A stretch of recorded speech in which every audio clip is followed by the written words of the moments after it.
जनाब राना मजहर साहब, सूबाई नजर नायब सदर सेन, राना मोहम्मद इसाक साहब, सदर supreme council नशर furrows,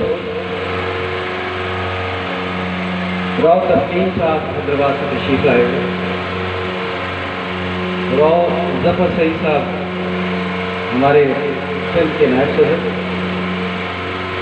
Rana Akbar साहब, राना अशफाक साहब, राव इफ्तिखार साहब और खसूसी तौर पर अनाई तंजीम के चौधरी असगर अनाई साहब, चौधरी मुनीर अनाई साहब और हाजी हबीब अहमद पठान साहब जो दूसरी तंजीमों से तशरीफ़ लाए हैं। आप सबका बहुत बहुत शुक्रिया कि आप लोग तशरीफ़ लाए और अस्सलाम वालेकुम। मैं राजपूत सुप्रीम काउंसिल के प्लेटफॉर्म पर आज कुछ गुजारिशात आपको करना चाहता हूँ। जैसा कि मेरे आने से पहले मेरा तारुफ राना मजहर साहब ने कराया और एक बात बहुत ही मुफस्सल तरीके से राना अकबर साहब ने मुख्तलिफ हवाले देकर आपके सामने बयान की। ये पुरानी यादें, 90s का ज़माना, उस वक्त राना अकबर साहब के साथ हमारे बड़ों ने, हमारे बुजुर्गों ने एक राजपूतों को इकट्ठा करने के लिए एक मुहिम चलाई थी जो एक इंतहाई कामयाब स्टेप साबित हुई। और उस वक्त मुझे याद पड़ता है कि शायद सांगड़ में राजपूतों का एक बहुत बड़ा जलसा हुआ था, एक बहुत बड़ी मीटिंग हुई थी जिसमें मेरा ख्याल ये है कि कोई 50,000 से ज़्यादा राजपूत इकट्ठे हुए थे। उस गैदरिंग की वजह से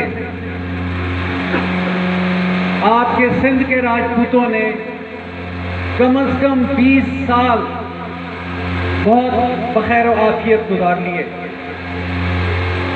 आज जमहूरी दौर है और जमहूरी दौर में ताकत का सरचश्मा लोग यानी अवाम होते हैं। आज जितनी अक्सरियत साबित कर दें, जितनी लोगों को इकट्ठा करके दूसरी बिरादरियों को, हुकूमत को दिखा दें, आपकी वहीं से वैल्यू का अंदाजा हो जाता है। राजपूत सुप्रीम काउंसिल इस पिछली प्रेसिडेंस को सामने रखते हुए दोबारा से पिछले चंद साल से इस मैदान में निकली है कि ये राजपूत कौम जो मुख्तलिफ ग्रुप्स में, मुख्तलिफ छोटे छोटे ऑर्गेनाइजेशंस में जो बटी हुई है और एक गयूर कौम होने के बावजूद इसकी वो धाक नहीं हो सकी।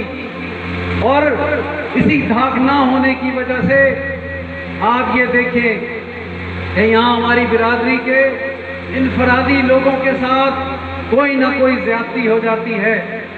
इसके मदावे के तौर पर राजपूत सुप्रीम काउंसिल इंटरनेशनल अपनी बिरादरी को खुसूसन सिंध में इकट्ठे करना चाहती है ताकि बिरादरी के मुखालफों को ये मैसेज जाए कि हम इकट्ठे हैं, अक्सरियत में हैं और इंशाअल्लाह कोई अगर हमारी तरफ मैली नजर से देखेगा तो उसको हम तहस नहस कर देंगे।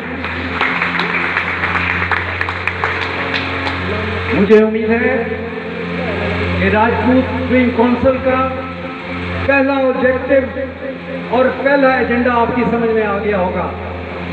इसी तरह हमारे जो ऑब्जेक्टिव्स हैं, जो अगराज़ और मकासद हैं, उनमें दूसरा एजेंडा जो है वो अपनी बिरादरी में अवेयरनेस पैदा करना है, उनमें शऊर पैदा करना है, उनके दिलों में, उनके दिमागों में ये बात डालनी है कि जैसे मुझसे पहले आने वाले मुकर्रीन ने कहा कि इस वक्त मौजूदा डिजिटल वर्ल्ड में सर्वाइवल का वाहिद चांस ये है कि आप लोग तालीम हासिल करें। आप लोग न सिर्फ अपने नौजवान बच्चों को, बेटों को तालीम के ज़ेवर से आरास्ता करें, बल्कि उतना ही ज़रूरी है कि आप अपनी ख़वातीन और बच्चियों को भी उतनी तालीम दें। उसकी वजह यह है कि एक पढ़ी लिखी माँ इंतहाई काबिल कौम बनाती है, कौम पैदा करती है। मर्द घर से अपने रोजगार के लिए निकलता है, बच्चे की तरबियत माँ के जिम्मे होती है, उसका 70% हिस्सा।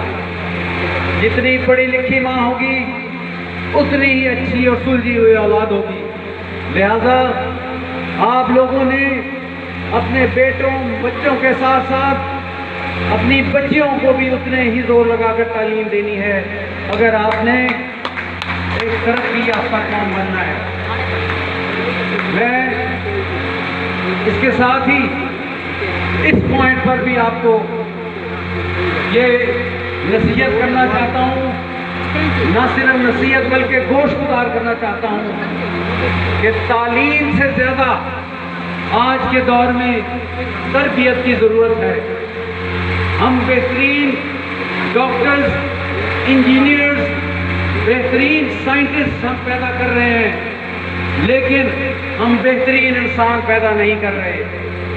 उसके लिए मैं आपको मिसाल देता हूँ, यूरोप और अमेरिका में जहाँ मेरा बहुत जाना होता है, वहाँ पर बच्चे को पहले 2 साल सिर्फ अखलाकी तरबियत दी जाती है। उसको बताया जाता है कि उसने माशरे में किस तरह एक अच्छे इंसान के तौर पर रहना है। उसको बताया जाता है कि हमसाये के क्या हकूक़ हैं। उसको बताया जाता है कि सड़क पर कैसे चलना है, कैसे दूसरे का हक आप अपने हक से ज़्यादा है।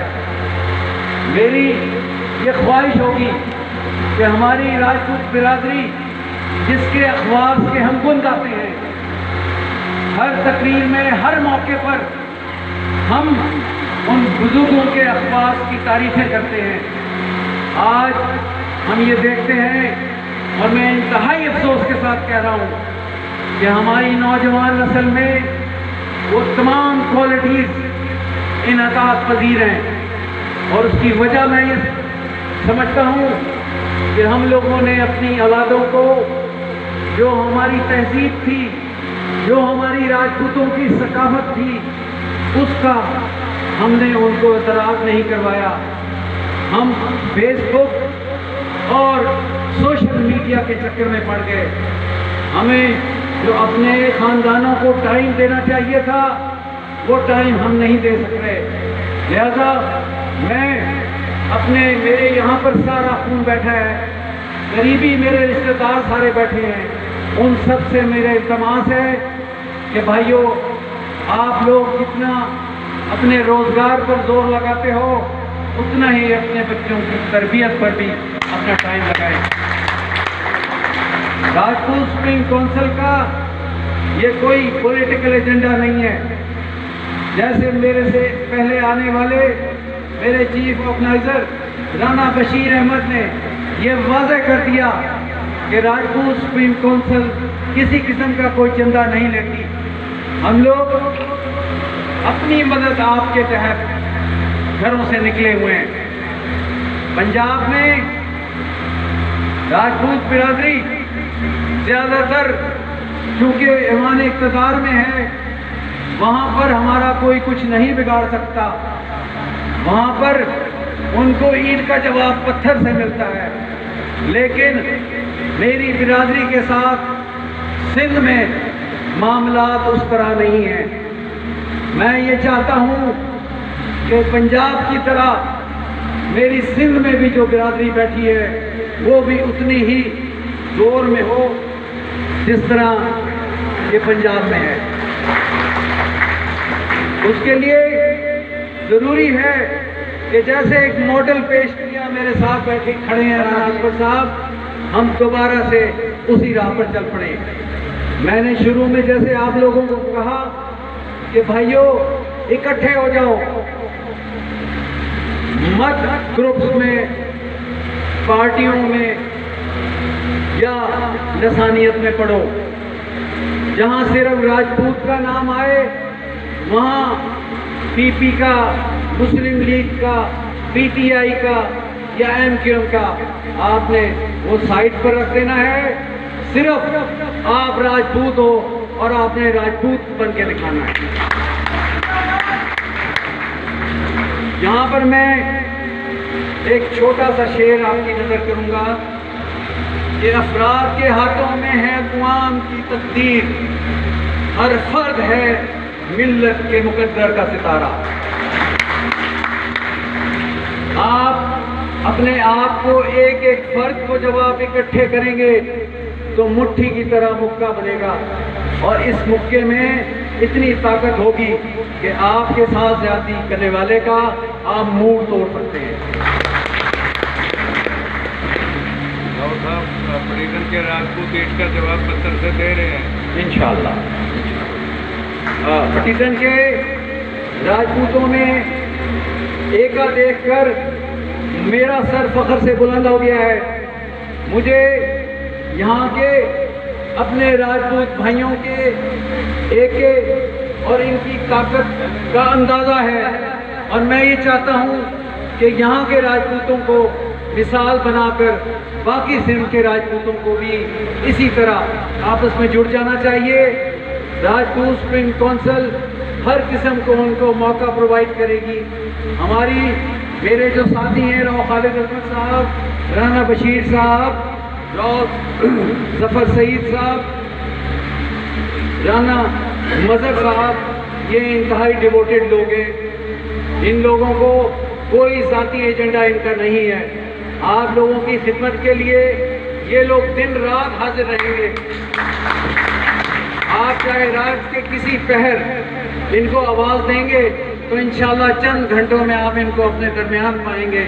मैं ये बात बड़े फ़ख्र से और बहुत ही इस आरजू से कह रहा हूँ कि मेरी बिरादरी का कोई शख्स पाकिस्तान में कहीं हो, इंशाअल्लाह राजपूत सुप्रीम काउंसिल उनके लिए हर किस्म की इमदाद के लिए हर जगह पहुंचने को तैयार है।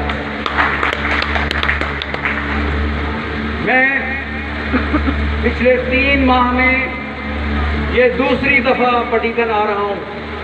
बहुत सारे चेहरे मैं ये देखता हूँ कि जैसे मैं पिछली दफ़ा आया था उस वक्त भी आप लोगों से मुलाकात हुई थी। मेरे यहाँ इतनी जल्दी आने का मकसद, सबसे बड़ा मकसद वो ये है कि मैं आप लोगों को ये बावर कराना चाहता हूँ कि मैं आमदन गुफ्तन नशीदन, आमदन नशिस्तन गुफ्तन बर्खास्तन के कायल नहीं हूँ। मैं ये चाहता हूँ कि हमें हमारी ये विजिट्स रिजल्ट ओरिएंटेड हों। मैं और मेरी टीम ये चाहती है कि हम लोग यहाँ पर इतनी तंजीम को मजबूत कर जाएं कि आप लोगों को कुछ ना कुछ ग्राउंड पर होता नजर आए। मेरे भाइयों ने जैसे पहले कहा कि मैं अकेला कुछ भी नहीं हूँ। मेरे साथ अगर आप लोगों की ताकत शामिल हो गई तो इंशाअल्लाह मैं किसी भी बड़े पहाड़ से टकराने की ये इंशाअल्लाह जुर्रत रखता है।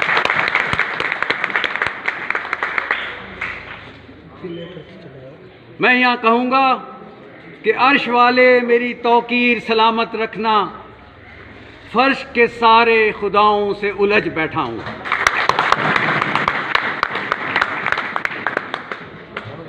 मैं आप लोगों का इंतहाई मशकूर हूँ कि मेरे 2 घंटे लेट आने के बावजूद आप लोग मेरे इंतज़ार में और मेरी टीम के इंतज़ार में यहाँ पर बैठे रहे। और मुझे पता है कि आने वाले का इंतज़ार करना कितना मुश्किल काम होता है, लेकिन इन चीज़ों को महसूस करने के साथ साथ मैं एक एक बंदे का मशकूर हूँ कि आप लोग यहाँ पर तशरीफ़ लाए। आप लोगों ने राजपूत सुप्रीम काउंसिल को ये मैसेज दिया कि हम अगर कोई हमें आवाज़ दे इकट्ठे होने के लिए तो हम जोक दर जोक उस अम्ब्रेले के नीचे आने को तैयार हैं।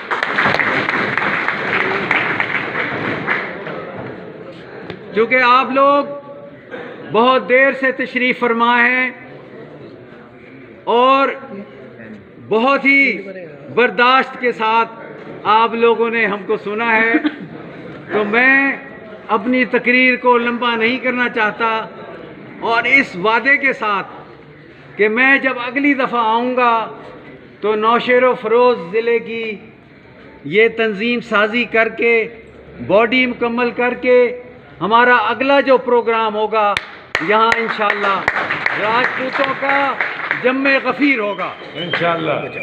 इन्हीं अल्फाज के साथ मैं अपने मेहमानान जो मेरे साथ आए हैं, जो मेज़बान यहाँ पर तशरीफ़ रखते हैं, और आप राजपूत भाइयों का बहुत बहुत शुक्रिया अदा करता हूँ।